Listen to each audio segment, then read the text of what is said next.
तो हम जो 9वें अध्याय की श्रृंखला प्रारंभ किए हुए हैं, हमारे पिछले सत्र में हमने 19वें श्लोक के ऊपर चर्चा की थी। आपको याद होगा 16, 17, 18, 19 इन 4 श्लोकों में भगवान श्री कृष्ण अपने विश्वरूप के बारे में या विश्वतोमुखम किस प्रकार से विश्वव्यापी है भगवान, इसकी चर्चा हो रही थी। और ये आखिरी श्लोक हमने हमारे पिछले सत्र में चर्चा किया था। तपाम्यहम अहम वर्षम निगृह्णाम्युत्सृजामि च अमृतम चैव मृत्युश्च सदसच्चाहम अर्जुन। भगवान कहते थे, हे अर्जुन, अहम मतलब मैं, तपामि मैं तपाता हूँ, वर्षम निगृह्णामि वर्षा को मैं रोक के रखता हूँ, उत्सृजामि च और वर्षा को छोड़ता भी हूँ, सही समय सही जगह पर सही मात्रा में। अमृतम मृत्युश्च मैं ही अमृत हूँ, मृत्यु भी मैं हूँ, और सत असत भी मैं ही हूँ। और हमने विस्तार से एक एक करके सारी चीजों को देखा था किस प्रकार से तपामि अहम, भगवान जो है वो सूरज के माध्यम से, सूर्य के माध्यम से अपने ऊष्मा, दाहकता और प्रकाशिका शक्ति प्रदर्शित करते हैं इस संसार में। और हमने अन्य कई प्रमाण भी देखे थे गीता से ही। यद आदित्यगतम तेजो जगत भासयते अखिलम यद चंद्रमसि यद चाग्नौ तत् तेजो विद्यमामकम, वह तेज मेरा है ऐसा भगवान कहते हैं, मेरा है ऐसा जानो। और हमने उदाहरण देखा था कि किस प्रकार से जो बल्ब होता है उसका स्वयं का प्रकाश नहीं होता है, जो विद्युत प्रवाहित होती है उसके कारण उसमें प्रकाश देने की क्षमता आती है। उसी प्रकार से सूर्य, चंद्र आदि जो है वह, उनमें प्रकाश देने की, ताप प्रदान करने की या चंद्रमा में शीतलता प्रदान करने की जो क्षमता है वो भगवान से ही आती है। अहम वर्षम निगृह्णामि, कि किस प्रकार से भगवान वर्षा को जो है वो रोक के रखते हैं। हमने देखा था वाटर साइकिल के बारे में चर्चा किया था कि किस प्रकार से धरती पर जो भी जल है उसका बाष्पीभवन होके वो ऊपर जाता है, बादलों के रूप में रहता है और फिर वर्षा होती है। तो वो बादलों को पकड़ के रखना, हमने देखा था कि किस प्रकार से यदि जल साधारण भी रूप में निचले माले से यदि ऊपर के माले पर लेके जाना है तो हमें पंप की आवश्यकता पड़ती है, और उस जल को पकड़ के रखने के लिए ऊपर हमें टंकी, पात्र चाहिए। लेकिन यहाँ पे कोई पात्र नहीं है, फिर भी जो जल है उसको ऊपर लिया जाता है बिना पंप के, और वो ऊपर रहता भी है बिना किसी पात्र के। तो ये भगवान ही है जो ये कराते हैं हमारे लिए। और अहम वर्षम उत्सृजामि, और उन बादलों से फिर वर्षा भी होना, ये भी जो है वो भगवान के ही हाथ में है। चौथा मुद्दा हमने देखा था अहम अमृतम, मतलब जीवों का जो प्राण धारण करते हुए जीवित रहना है, मतलब नहीं मरना है, वो भगवान के ही कारण है। और हमने देखा था किस प्रकार से भीष्म पितामह बाणों की शैया पर लगभग 58 दिन के लिए थे, लेकिन उनके प्राण नहीं गए थे, और भगवान ही मृत्यु ही है, ये हमने देखा था। संपूर्ण जीवों के प्राणों का वियोग होना मतलब मरना भी भगवान के ही कारण जो है वो होता है। हमने ये भी देखा था कि भगवान के भक्त, उनकी भी मृत्यु हो सकती है, लेकिन एक साधारण भौतिकवादी व्यक्ति की मृत्यु और भक्त की मृत्यु, इनमें हमने तुलना की थी कि जो भक्त की मृत्यु होती है उसका अर्थ है मानो बिल्ली अपने बच्चे को मुंह में उठा रही है, जहां पर बच्चा अपने आप को बिल्कुल सुरक्षित महसूस कर सकता है। और अभक्त की मृत्यु के लिए तुलना की थी कि बिल्ली के मुंह में चूहा जो अनुभव करता है, तो चूहे के लिए बिल्ली मतलब मृत्यु है, काल है, वो बिल्कुल असुरक्षित महसूस करता है और भयभीत होता है, उसके प्राण जाने वाले होते हैं। तो इसी प्रकार से मृत्यु दोनों को आएगी, भक्त को भी आती है, अभक्त को भी आती है। लेकिन भक्त जो है वो मृत्यु को लांघकर भगवान के धाम में जाता है, और मृत्यु के रूप में दोनों इस प्रकार से डायरेक्टली या इनडायरेक्टली भगवान का ही दर्शन कर रहे हैं। और हमने ये भी देखा था कि इन दोनों में तुलना की थी, अहम अमृतम अहम मृत्यु। तो भगवान यदि प्राण की रक्षा करना चाहते हैं तो कौन उसे मार सकता है, और यदि भगवान मारना चाहिए तो उसकी रक्षा कौन कर सकता है। राखे कृष्ण मारे के मारे कृष्ण राखे के। तो हमने देखा था कि इस प्रकार से प्रहलाद महाराज को हिरण्यकशिपु मारना चाहता था, लेकिन भगवान ने उनकी रक्षा की। तो जो भगवान के द्वारा रक्षित है उन्हें कौन मार सकता है, इसलिए भगवान कहते हैं अहम अमृतम। और भगवान जिसे मारना चाहते हैं उसे कोई बचा नहीं सकता, मारे कृष्ण राखे के। शिशुपाल का उदाहरण यहाँ पे प्रस्तुत किया गया है। शिशुपाल का वध भगवान किया, और इससे हम समझ सकते हैं कि भगवान जो कह रहे हैं अहम मृत्यु हो, तो भगवान ही जो है वो मृत्यु है। और सद असत चाहम अर्जुन, तो भगवान सद भी है और असत भी है, उसकी चर्चा भी हमने की थी। सत के अलग अलग अर्थ हमने देखे थे सत शब्द के। श्रीधर स्वामी जो सर्वप्रथम बताते हैं, सत शब्द का अर्थ है स्थूल, मतलब जो दृश्य वस्तुएं हैं। सत का अर्थ अच्छा भी होता है, हम कहते हैं सत्संग मतलब अच्छा संग।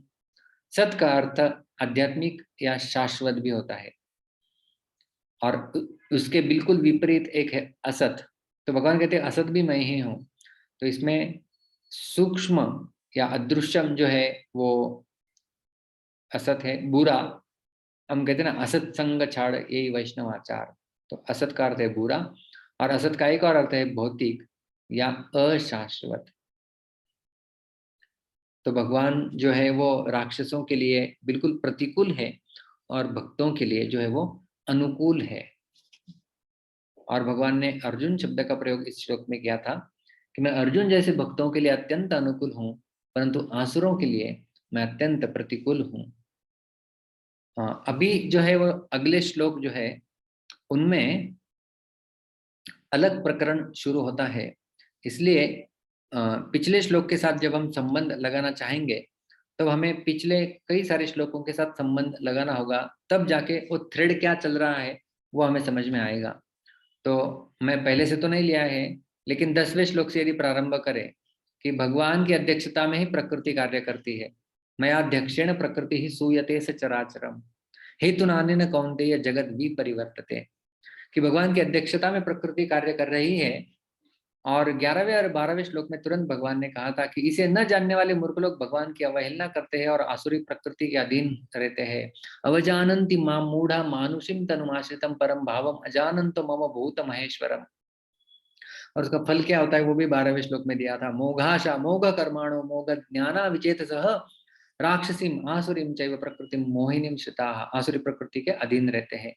और उसके विपरीत फिर जो लोग इसे जानते हैं, तो 13 से 19वें पूरे श्लोकों तक जो भक्त भगवान के प्रभाव को जानते हैं वे किस प्रकार से दैवी प्रकृति के आश्रित रहते हैं और विभिन्न प्रकार से उनकी उपासना करते हैं, इसका वर्णन हमने देखा। जैसे 13वें और 14वें श्लोक में सततम कीर्तयन्तो माम यतन्तश्च दृढ़व्रताः नमस्यन्तश्च माम भक्त्या नित्ययुक्ता उपासते। और विभिन्न प्रकार से उपासना कैसे करते हैं, ज्ञान यज्ञेन चाप्यन्य यजन्तो माम उपासते एकत्वेन पृथक्त्वेन बहुधा विश्वतोमुखम। और विश्वतोमुखम के लिए फिर 16 से 19वें श्लोक तक हमने चर्चा कर ली है। तो भगवान की अध्यक्षता में प्रकृति कार्य करती है। जो लोग नहीं जानते उस उन वो कौन सी गति को प्राप्त करते हैं, और जो जानते हैं वो क्या करते हैं और उसका परिणाम क्या होता है, कौन सी गति को प्राप्त करते हैं, इसका वर्णन हो गया है। अभी ऐसे लोगों के बारे में वर्णन बाकी है जिन लोगों के हृदय में कामनाओं जिनके हृदय कामनाओं से भरे हैं और वे स्वर्ग में जाना चाहते हैं, और इसके लिए जो यज्ञ करते हैं वो क्या करते हैं और उनकी गति क्या होती है ये बताया जाएगा। क्या करते हैं और गति क्या होती है। तो अभी ये 2 श्लोकों में बताया गया है, 20वें और 21वें। तो आज हम लोग केवल 20वें श्लोक की चर्चा करेंगे, अगले सत्र में 21वें श्लोक की चर्चा करेंगे। तो ऐसे लोग जिनके हृदय में कामनाएं छिपी हुई है, भरी हुई है, और जो स्वर्ग में जाना चाहते हैं और उसके लिए अनुष्टोम आदि कई प्रकार से जो है वो यज्ञ करते हैं, वेदों में वर्णन किए गए। देखते हो लोग क्या करते हैं और क्या भगवान बताना चाह रहे हैं। त्रैविद्या मां सोमपाः पूत पापा यज्ञैरिष्ट्वा स्वर्गतिं प्रार्थयन्ते ते पुण्यमासाद्य सुरेन्द्र लोकम अश्नन्ति दिव्यान् दिवि देव भोगान्। तो हम पद विभाग और संधि देखेंगे।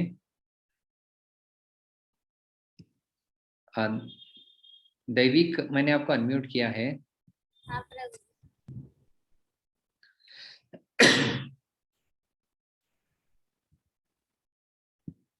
तो हर एक शब्द को हम लोग 2 बार उच्चारण करेंगे।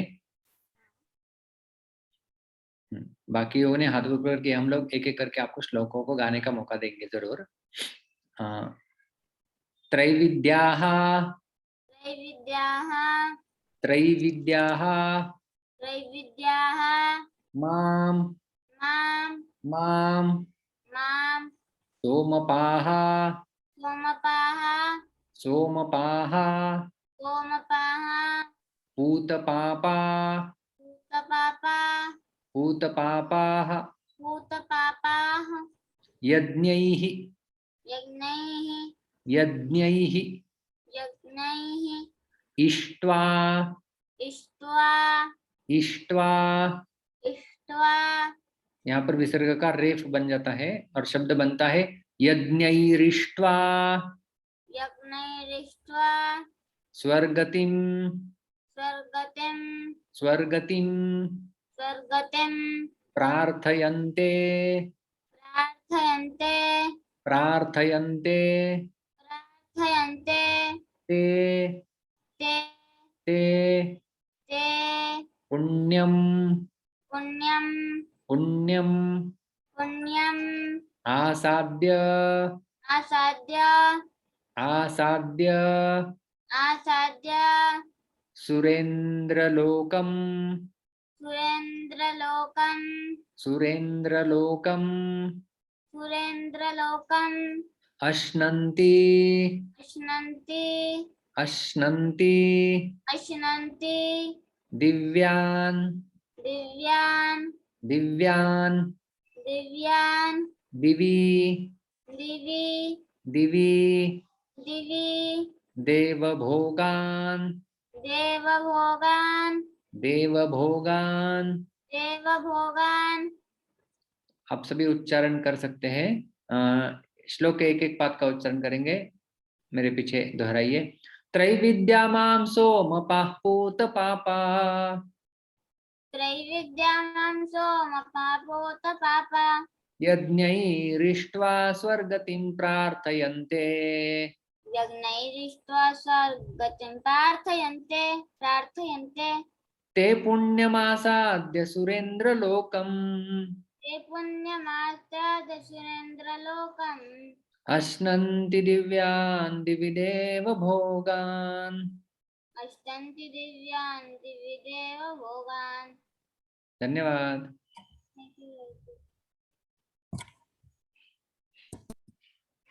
राजश्री महेंद्रकर।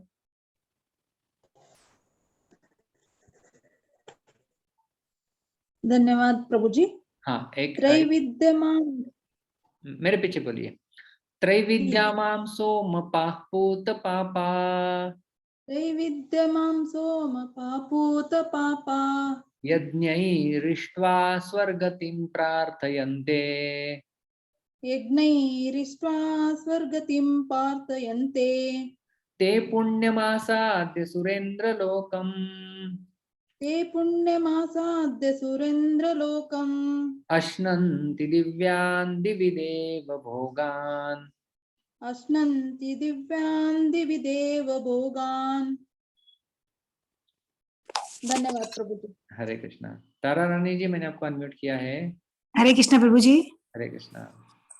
त्रैविद्या मां सोमपापूतपापा त्रैविद्यमां सोमपापूतपापा यज्ञैरिष्ट्वा स्वर्गतिं प्रार्थयन्ते यज्ञैरिष्ट्वा स्वर्गतिं प्रार्थयन्ते ते पुण्यमासाद्य सुरेन्द्रलोकम् ते पुण्यमासाद्य सुरेन्द्रलोकम् अश्नन्ति दिव्यान् दिवि देवभोगान् अश्नन्ति दिव्यान् दिवि देवभोगान्। धन्यवाद। गौरांगी कदम है। हरे कृष्णा प्रभु जी, दंडवत प्रणाम। हरे कृष्णा। आप बोलिए श्लोक सीधा। त्रैविद्यां मां सोमपापूतपापा यज्ञैरिष्ट्वा स्वर्गतिं प्रार्थयन्ते ते पुण्यमासाद्य सुरेन्द्रलोकम् अश्नन्ति दिव्यान् दिवि देवभोगान्। धन्यवाद। हरे कृष्णा। हरे कृष्णा।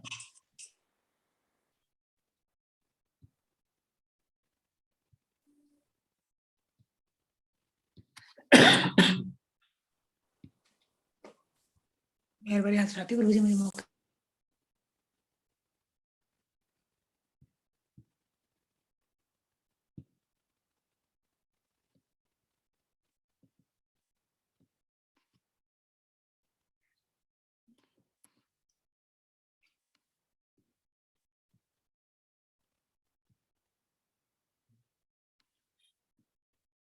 तो अभी हम इसका अन्वय देखते हैं।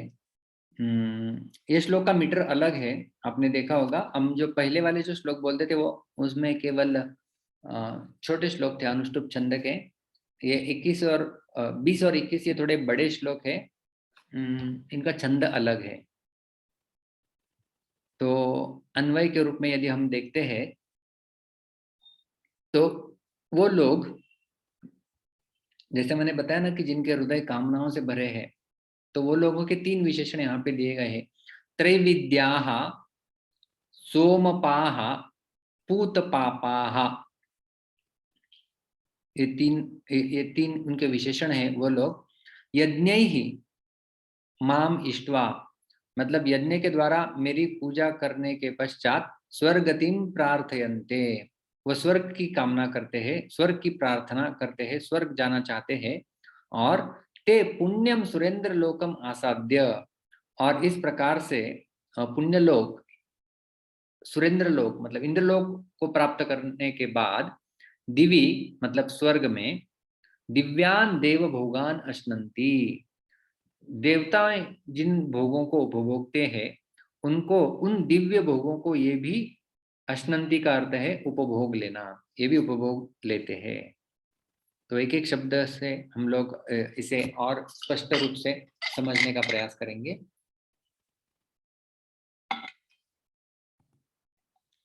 सर्वप्रथम शब्द आता है त्रैविद्याः। तो शब्द कैसे बना है उसके बारे में पहले चर्चा करते हैं। सर्वप्रथम त्रिविद्या, 3 विद्याएं हैं। त्रैविद्या का त्रिविद्या, त्रिविद्या का अर्थ है 3 प्रकार के वेदों का ज्ञान। 3 प्रकार के वेद कौन से हैं? ऋग्वेद, सामवेद और यजुर्वेद। आपके मन में प्रश्न आएगा, वेद तो 4 है, तो चौथा वेद का नाम क्यों नहीं लिया गया है जो है अथर्ववेद? तो यहाँ पे आपको लिखा हुआ मिलेगा, अथर्ववेद में लौकिक विद्याओं का वर्णन होने के कारण उसका नाम नहीं लिया जाता। और हमने इसकी चर्चा हमारे 16वें 17वें श्लोक में भी की थी, जिसमें भगवान कहते हैं रुक्साम यजुरेव च, तो वहां पर भी अथर्ववेद का नाम जो है वो नहीं लिया गया था। तो ये है 3 विद्याएं जिन्हें कहते हैं त्रिविद्या। अभी कुछ लोग ऐसे होते हैं जो इन तीनों वेदों की विद्या में, जिसमें यज्ञों की विधियों तथा उनके फलों का वर्णन हुआ है, उनमें आसक्त होते हैं। ऐसे लोगों को त्रैविद्य कहा जाता है। तो त्रिविद्या है शब्द, मूल शब्द है त्रिविद्या। तो इन 3 विद्याओं में मतलब इन 3 वेदों में जो भी कर्मकांड के बारे में बताया गया है और जो भी फल के बारे में बताया गया है, उसके प्रति जो आसक्त होता है वो है त्रैविद्य। संस्कृत में एक होता है तद्धित। तद्धित का अर्थ होता है कि शब्दों का डेरिवेशन करना। जैसे दशरथ एक नाम है, शब्द है, तो दशरथ के पुत्र बनते हैं दाशरथी, यह है तद्धित। पांडु के पुत्र बनते हैं पांडव, तो यह है तद्धित। तो इस प्रकार से त्रिविद्या मतलब 3 वेदों का जो फल दिया गया है उसमें आसक्त होने वाला व्यक्ति, उसको कहते हैं त्रैविद्य। तो त्रैविद्य एक वचन का शब्द है और त्रैविद्याः ये बनेगा बहुवचन में। तो इस प्रकार से हम समझ सकते हैं कि जो वेदों में ज्ञान दिया गया है या जो विधियां दी गई है उन विधियों से आसक्त होना, उसमें जो फलों का वर्णन है उसमें आसक्त होना, ऐसे लोगों को कहा गया है त्रैविद्याः। त्रैविद्याः। और ऐसे लोगों का बारे में वर्णन और एक जगह भी भगवत गीता में हमें मिलता है, दूसरे अध्याय में। यामिमां पुष्पितां वाचं प्रवदन्त्य विपश्चितः वेद वादरताः पार्थ नान्यदस्तीति वादिनः कामात्मानः स्वर्गपरा जन्म कर्म फलप्रदां क्रिया विशेष बहुलां भोगैश्वर्य गतिं प्रति। तो वेदवाद रताः कहा गया है। वेदवाद रताः मतलब सो कॉल्ड फॉलोअर्स ऑफ वेदांत, ऐसा बताया गया है।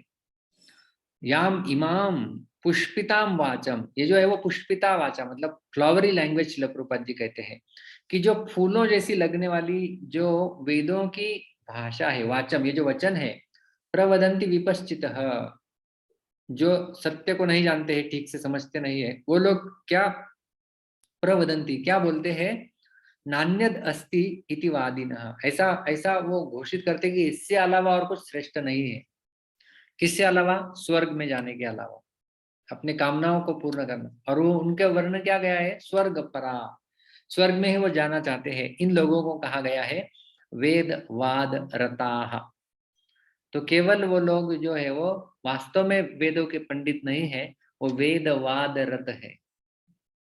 मतलब ये त्रैविद्या यहाँ पर जो बताया गया है उसी प्रकार से। तो ये हो गया त्रैविद्या शब्द का अर्थ। और पुष्पिताम वाचम, पुष्पिताम वाचम क्या है कि फ्लावरी लैंग्वेज, अट्रैक्टिव। जैसे जब हम किसी वृक्ष को देखते हैं तो उसके फूल बहुत आकर्षक लगते हैं, लेकिन वो फूलों से पेट नहीं भरा जा सकता, तो फल चाहिए। तो कृष्ण भक्ति जो है वो एक फल के समान है। और वेदों की ये जो भाषा है, अलंकारिक भाषा, आप ये करेंगे तो स्वर्ग में जाएंगे, ये यज्ञ करेंगे तो यहाँ पर जाएंगे, वो सारी भाषाओं से व्यक्ति प्रभावित हो सकता है। और ये जो लोग जिनके हृदय में पहले से कामना है वो तो और भी अधिक प्रभावित होंगे। वो है त्रैविद्याः। अगला शब्द है सोमपाः। सोमपाः मतलब सोमरस का पान करने वाले। अब ये सोमरस क्या होता है, इसके बारे में एक बहुत सुंदर शास्त्र में वर्णन आता है। सोमलता अथवा सोमवल्ली नाम की एक लता होती है। उसके विषय में शास्त्र में आता है कि जैसे जो शुक्ल पक्ष है, शुक्ल पक्ष में प्रतिदिन चंद्रमा की एक एक कला बढ़ते बढ़ते पूर्णिमा को कलाएं पूर्ण हो जाती है और पूर्ण चंद्रमा हमें दिखाई देता है। और कृष्ण पक्ष में एक प्रतिदिन एक एक कला क्षीण होते होते अमावस्या को सारी कलाएं क्षीण हो जाती है और हमें चंद्रमा नहीं दिखती है। ऐसे ही उस सोमलता का भी शुक्ल पक्ष में प्रतिदिन एक एक पत्ता निकलते निकलते पूर्ण चंद्रमा तक 15 पत्ते निकल आते हैं। और कृष्ण पक्ष में प्रतिदिन एक एक पत्ता गिरते गिरते अमावस्या तक सारे पत्ते गिर जाते हैं। उस सोमलता के रस को सोमरस कहते हैं। देखिए क्या विशेष सोमलता है ये। और यज्ञ करने वाले उस सोमरस का, उसका जो रस है, उस सोमरस को वैदिक मंत्रों के द्वारा अभिमंत्रित करके उसे पीते हैं। और इसलिए उन लोगों को सोमपाः कहा गया है। तो कई बार सोमरस के नाम पे लोग कहते हैं ना कि शराब आदि आदि आदि कई बार चीजों का वर्णन किया जाता है। तो ये सोमपाः का अर्थ है सोमरस पीने वाले व्यक्ति। और ये सोमरस क्या है, सोमरस का वर्णन यहाँ पर दिया गया है। ये सोमलता नाम की जो लता है, बिल्कुल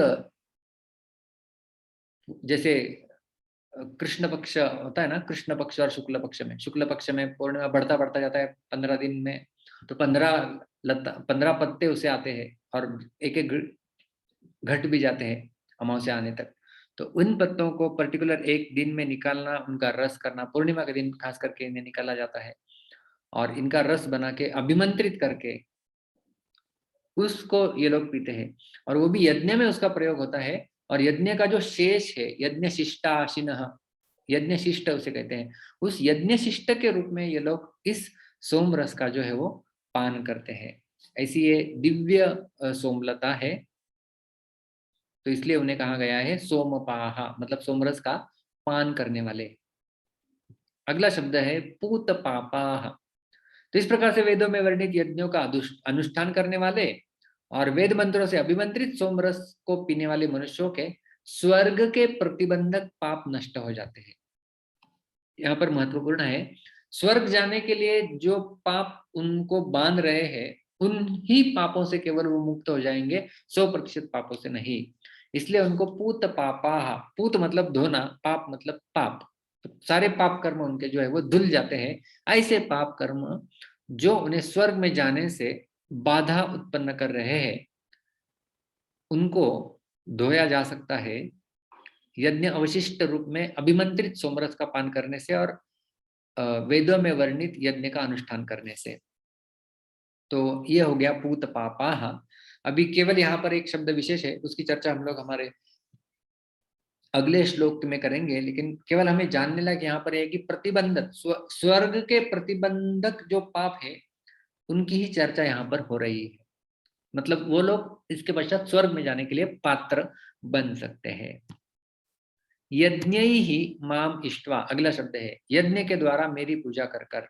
अभी यहाँ पर मेरी पूजा कर कर का अर्थ क्या है? देखिए, भगवान ने पूर्व श्लोक में कहा था कि सत असत जो है, सत असत सब कुछ मैं हूं, ऐसा भगवान ने कहा था, सब कुछ मैं ही हूं। तो इंद्र भी भगवत स्वरूप ही हुए।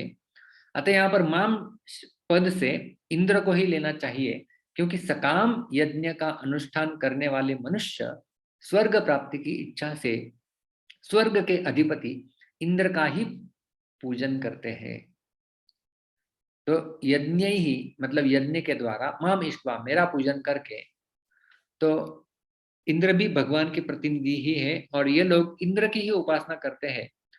हालांकि वो अप्रत्यक्ष रूप से उपासना भगवान की ही होगी, ये हम हमारे 23-24वें श्लोक में आगे देखेंगे। तो अप्रत्यक्ष रूप से भगवान की उपासना है तो माम है, लेकिन प्रत्यक्ष रूप से वो जो है वो इंद्र की ही उपासना कर रहे हैं, ऐसा यहाँ पर कहा गया है। और उपासना करके वो क्या करते और क्या चाहते हैं? यज्ञ माम इष्ट्वा स्वर्गतिम प्रार्थयन्ते, स्वर्गतिम मतलब स्वर्ग की गति, स्वर्ग जाना चाहते हैं। प्रार्थयन्ते मतलब प्रार्थना करना। तो स्वर्ग प्राप्ति की इच्छा से स्वर्ग के अधिपति इंद्र की स्तुति करना और उस इंद्र से स्वर्गलोक की याचना करना, इन दोनों का ही नाम है प्रार्थना। स्वर्गतिम प्रार्थयन्ते, तो स्वर्ग प्राप्ति की इच्छा से इंद्र की गई स्तुति, और जब इंद्र प्रसन्न हो जाते उस स्तुति से, उनसे फिर स्वर्गलोक की याचना करना, वो है प्रार्थना। तो ये दोनों भी जो है वो प्रार्थना के रूप में कही गई है। तो ऐसे लोग जिनके हृदय में केवल स्वर्ग परा, स्वर्ग में जाने की अभिलाषा है, ये लोग भगवान श्री कृष्ण को उतनी मात्रा में पूजते नहीं है। एक उदाहरण हम लोग यदि देखें, श्रीमद् भागवत के 10वें स्कंद के 23वें अध्याय में याज्ञिक ब्राह्मणों का वर्णन आता है। भगवान कृष्ण, बलराम और उनके कई सारे ग्वाल सखाएं जब वन से गुजर रहे थे, तब कृष्ण बलराम ने कहा उन बालकों से कि जरा जाइए, आप यहाँ पर यज्ञ हो रहा है, उन ब्राह्मणों से कुछ भोजन मिलता है तो लेके आ जाइए, भूख लग गई है।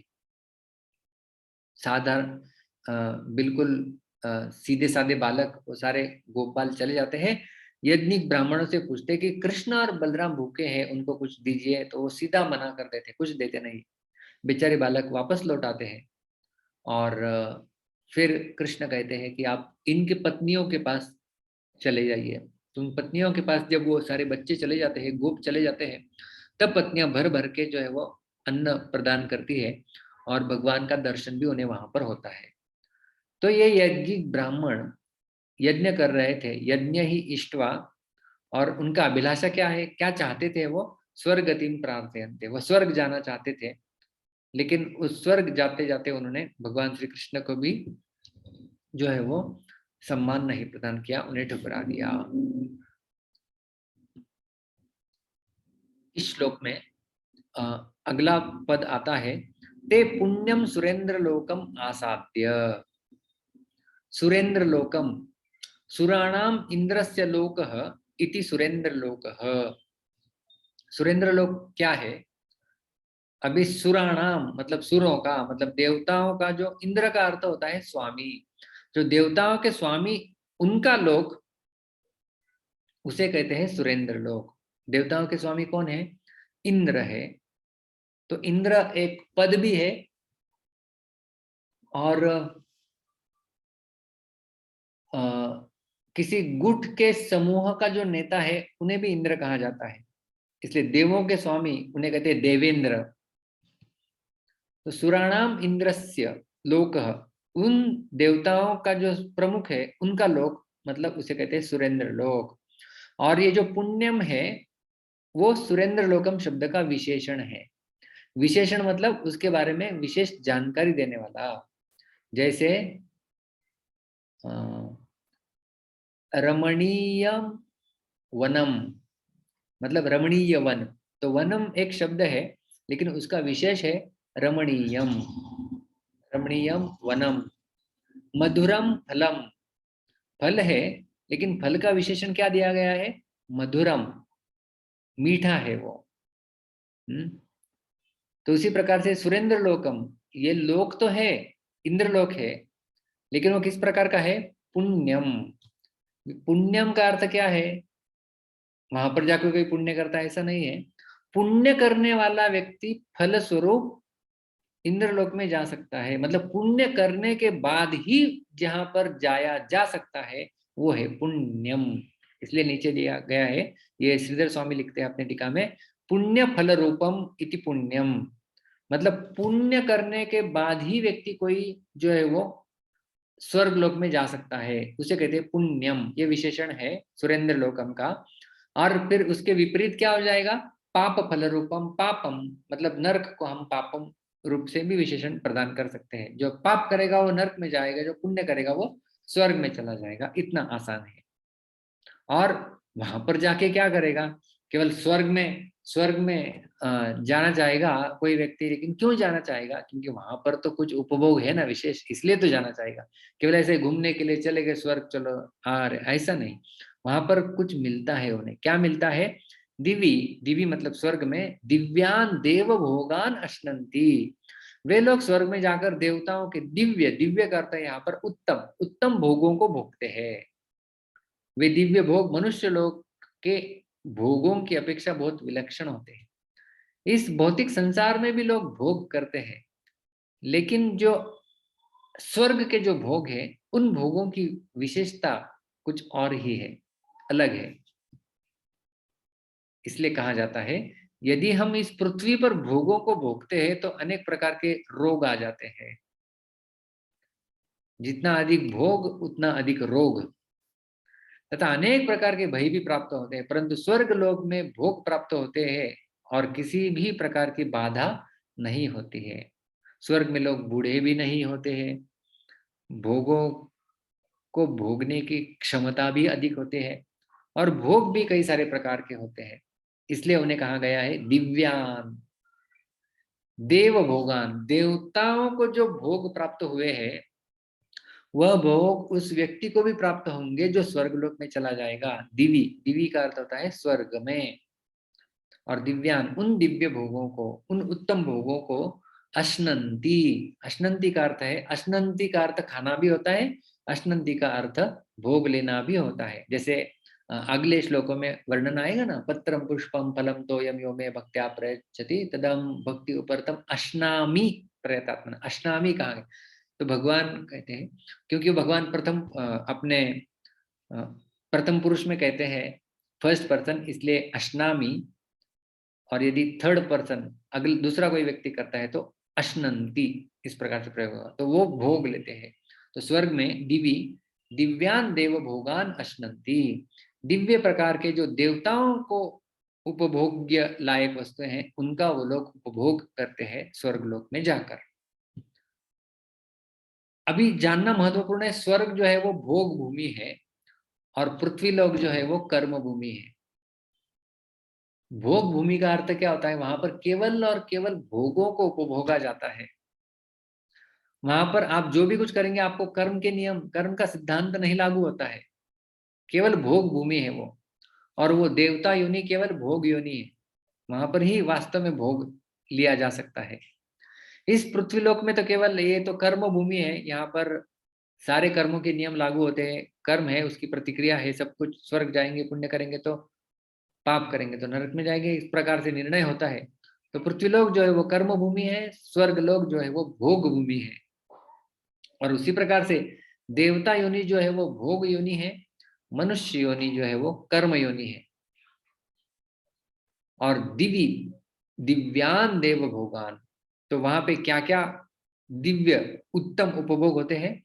स्वर्ग में वे दिव्य शब्द स्पर्श रूप रस और गंध, इन पांचों विषयों का उपभोग करते हैं। 5 प्रकार के विषय वस्तुएं होते हैं ना, हमारे 5 इंद्रियां हैं, ज्ञानेन्द्रिया, और 5 प्रकार के उनके विषय वस्तु है, और उन्हें जोड़ने वाले जो 5 तन्मात्राएं हैं, शब्द स्पर्श रूप रस गंध, मतलब हमारे कान, नासिका, त्वचा, जिह्वा और आंख, इनसे जो हम इंद्रियों को तृप्त करने का प्रयास करते हैं वो विषयों का भोग है। वहां पर जो है वो उन सबको परिपूर्ण मात्रा में भोग उपलब्ध होता है और उसके साथ साथ नंदनवन आदि में घूमना, सुख आराम लेना, आदर सत्कार पाना, महिमा पाना आदि भोगों को भी वो भोगते हैं। हर एक व्यक्ति के लिए अपना स्वयं का निजी विमान वहां पर जो है वो होता है। तो इतना विशेष मात्रा में भोग वहां पर उपलब्ध है।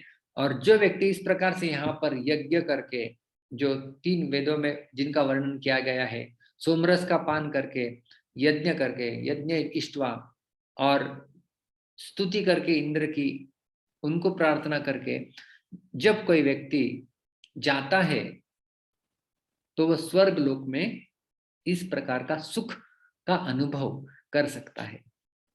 तो संक्षेप में हमने आज का ये जो श्लोक देखा, त्रैविद्याः कि सर्वप्रथम हमने देखा कि किस प्रकार से इसी अध्याय के 10वें श्लोक में हमने देखा था कि प्रकृति भगवान के अधीनस्थ होकर कार्य करती है।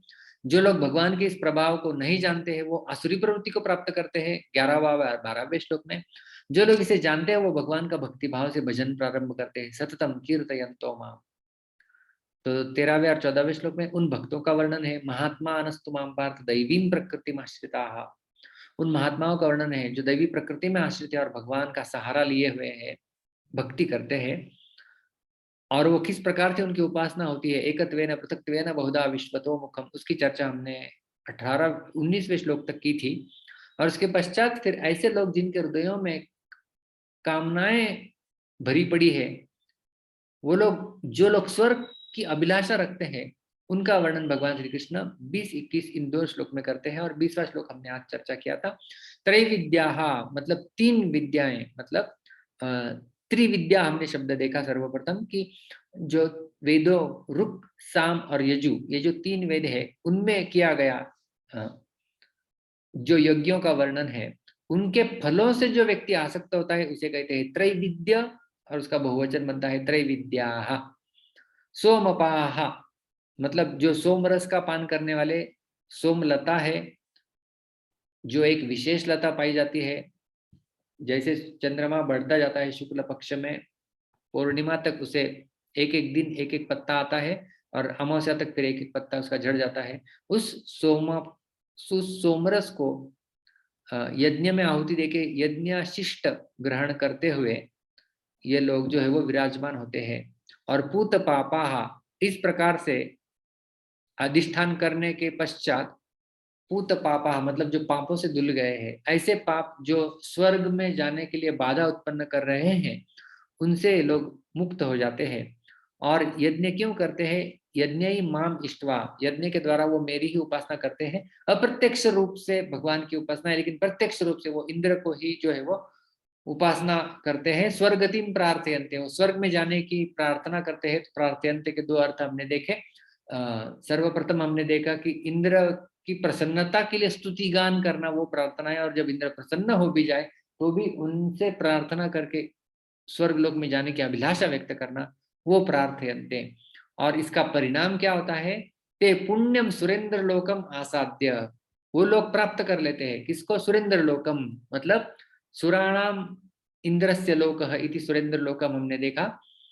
और उसका विशेषण है पुण्यम। किस प्रकार का सुरेंद्र लोक, किस प्रकार का इंद्रलोक?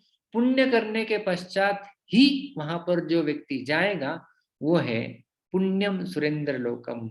और उसको प्राप्त कर लेने के पश्चात, आसाध्य का अर्थ है प्राप्त कर लेने के पश्चात क्या होता है? उस स्वर्ग में दिवी दिव्यान देव भोगान अश्नन्ति, कि ये लोग मतलब ते, यहाँ पर वे लोग जो देवताओं को प्राप्त है, ऐसे दिव्य, ऐसे उत्तम उपभोगों को वो लोग उपभोग करेंगे।